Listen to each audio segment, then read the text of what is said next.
ನಲ್ಲಿ 3 ಜನರ ಎನ್ಕೌಂಟರ್ ಆಯಿತು. ಅವರೆಲ್ಲರೂ ಕೂಡ ಕ್ರಿಶ್ಚಿಯನ್ ಸಮುದಾಯದವರು. ಅವರಲ್ಲಿ ಕುಟುಂಬ ವರ್ಗದವರೇ ಬಹಳ ನಿರೀಕ್ಷೆ ಇತ್ತು. ನಮ್ಮ ಸಮುದಾಯದ ನಾಯಕರು ಯಾರಾದರೂ ನಮ್ಮನ್ನು ಮಾತನಾಡಿಸ್ತಾರೆ, ನಮ್ಮ ನೋವನ್ನು ಕೇಳ್ತಾರೆ ಅಂತ ಅನ್ಕೊಂಡಿದ್ರು. ಆದರೆ ನಮ್ಮ ಸಮುದಾಯದ ನೋವನ್ನು ಯಾರು ಕೂಡ ಕೇಳೋರಿಲ್ಲ, ಹಾಗಾಗ್ಬಿಟ್ಟಿದೆ ನಮ್ಮ ಪರಿಸ್ಥಿತಿ ಅಂತ ಹೇಳ್ತಾ ಇದ್ದಾರೆ. ಯಾರು ಕೇಳಬೇಕಿತ್ತು? ಯಾರ ಬಗ್ಗೆ ನಿರೀಕ್ಷೆ ಇಟ್ಕೊಂಡಿದ್ರು? ಇಂಧನ ಸಚಿವ KJ ಜಾರ್ಜ್, ಐವನ್ ಡಿಸೋಜಾ ಒಬ್ಬರು ಕೂಡ ಮಾತಾಡಿಲ್ಲ. ಮಾರಟಹಳ್ಳಿ ಗ್ರಾಮ ಪಂಚಾಯಿತಿ ಮಾಜಿ ಅಧ್ಯಕ್ಷ ಸೆಲ್ವಂ ವಾಗ್ದಾಳಿ ನಡೆಸಿದ್ದಾರೆ. ರಾಜ್ಯದಲ್ಲಿ ಸುಮಾರು 13 ಲಕ್ಷ ಕ್ರಿಶ್ಚಿಯನ್ನರು ಇದ್ದೀವಿ ನಾವು. ಬೇರೆ ಸಮುದಾಯದವರು ಆಗಿದ್ರೆ ದೊಡ್ಡ ಹೋರಾಟ ಆಗಿರೋದು. ನಮ್ಮ ಸಮುದಾಯದ ಲೀಡರ್ ನಮ್ಮ ಹಿತವನ್ನ ಕಾಯಲು ಬಂದಿಲ್ಲ.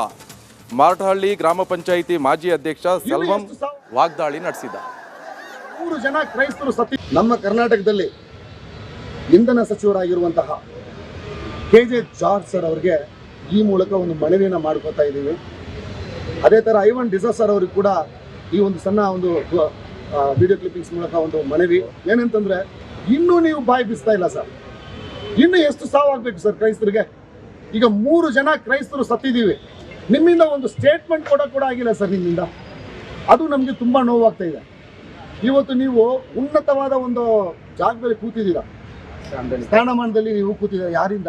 You are representing us, thinking that ನಾಳೆ ಏನಾದ್ರು ನಮ್ಮ ಸಮುದಾಯದವ್ರಿಗೆ ಏನಾದ್ರು ಪ್ರಾಬ್ಲಮ್ ಆದರೆ ನೀವು ಮುಂದೆ ಬಂದು ನಿಂತು ಇದನ್ನು ಪರಿಹಾರ ಮಾಡ್ತೀರಾ, ನೀಡ್ತೀರಾ ಅನ್ನೋ ಒಂದು ಭರವಸೆ ಇಟ್ಕೊಂಡು ನಿಮ್ಮ ಮೇಲೆ ನಾವು ಆ ಸ್ಥಾನದಲ್ಲಿ ಕುಂದಿರ್ಸ್ತಿದ್ದೀವಿ. ಇವತ್ತು ನೀವು ಒಂದು ಸ್ಟೇಟ್ಮೆಂಟ್ ಕೂಡ ಕೊಟ್ಟಿಲ್ಲ ಅಂತಂದರೆ, ನಾವು ಕ್ರೈಸ್ತರು 13 ಲಕ್ಷ ಜನ ಕರ್ನಾಟಕದಲ್ಲಿ ಇದ್ದೀವಿ, ಎಲ್ಲಿಗೆ ಸರ್ ಹೋಗಬೇಕು?